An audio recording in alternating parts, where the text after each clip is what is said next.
Welcome back. સુરતથી સમાચાર આવી રહ્યા છે. બીજેપી એમએલએ ગણપતસિંહ વસાવાએ અધિકારીઓને તથડાવી નાખ્યા છે. સિંચાઈ વિભાગના અધિકારીઓને ફોન કરીને તમામનો વારો પાડી દીધો. વેરાકુઈ ગામના ખેડૂતોએ એમએલએને ફરિયાદ કરતા અધિકારીનો ઉધડો લેવામાં આવ્યો. માંગરોળના વાંકલ ખાતે કોમર્સ કોલેજના ભૂમિપૂજનમાં એમએલએ આવ્યા હતા. વેરાકુઈ ગામના ખેડૂતોએ ધારાસભ્યને ફરિયાદ કરી કે સિંચાઈ વિભાગના અધિકારીઓને પાણી માટે ફરિયાદ કરીએ છીએ તો અધિકારીઓ ખેડૂતોને સાંભળતા નથી. ખેડૂતની ફરિયાદ બાદ ધારાસભ્યએ અધિકારીને ફોન કરીને વારો પાડી દીધો. વેરાકુઈ ગામના ખેડૂતોએ ધારાસભ્યનો આભાર માન્યો છે.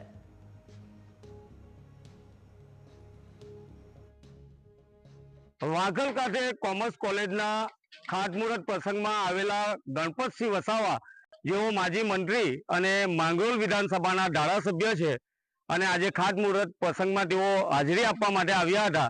ત્યારે વેરાકુઈ ગામના જે આગેવાનો છે તેઓને સિંચાઈનું પાણી સમયસર મળતું નથી અને સિંચાઈ વિભાગના અધિકારીઓને જ્યારે તેઓ ફોન કરે છે તો અધિકારી તેઓને સાંભળતા નથી. ત્યારે ગામના લોકોએ ધારાસભ્યને રજૂઆત કરી છે અને ધારાસભ્યએ તેમની હાજરીમાં અધિકારીઓને ખખડાવ્યા છે. આપણી સાથે ખેડૂતો છે. શું નામ છે આપનું? મારું નામ મહેશભાઈ શરદનાથ ગામિત. હું વેરાકુઈ ગામનો ખેડૂત છું.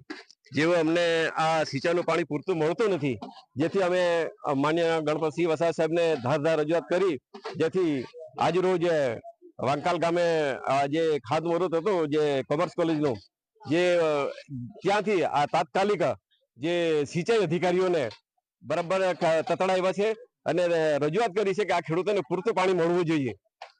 ઉનાળાનો સમય છે અને સિંચાઈનું પાણી આ સમયે ખેડૂતોને જોઈતું હોય છે, પરંતુ સિંચાઈ વિભાગના અધિકારીઓ ખેડૂતોને કંઈ સમજતા જ નથી અને ગણતા નથી. અને જ્યારે ધારાસભ્ય, સાંસદ કે મંત્રી જ્યારે ફોન કરે છે ત્યારે હાજી સાહેબ કરીને કામ થઈ જશે. એટલે કે હવે ધારાસભ્યએ ખખડાવ્યા છે ત્યારે હવે સિંચાઈ વિભાગના અધિકારી જાગ્યા છે. અન્ય ખેડૂત છે. શું નામ છે આપનું? નામ રતિલાલભાઈ જીવણભાઈ. રતિલાલભાઈ, સિંચાઈ વિભાગનું પાણી ના મળે તો પાકને નુકસાન થાય? હા, નુકસાન આજે 2 વીઘા બાકી છે. તો આજે તમે જે ધારાસભ્ય છે ગણપતસિંહ વસાવાને તમે રજૂઆત કરી તો શું કીધું?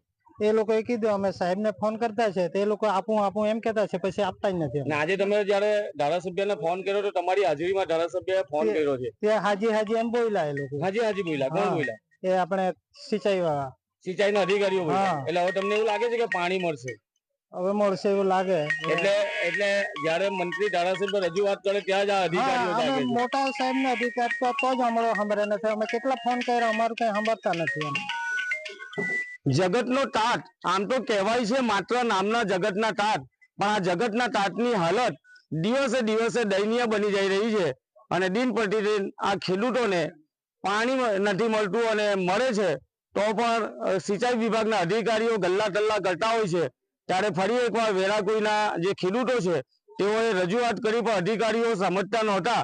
અને આજે જ્યારે ધારાસભ્ય તેઓએ જાહેર મંચ પરથી જ્યારે તેઓને ખખડાવ્યા ત્યારે અધિકારીઓ હાજી અને પાણી પહોંચાડી દઈશું એવું કીધું છે. ત્યારે હવે આ ખેડૂતોને એવું લાગે છે કે હવે તેઓને સિંચાઈનું પાણી મળશે.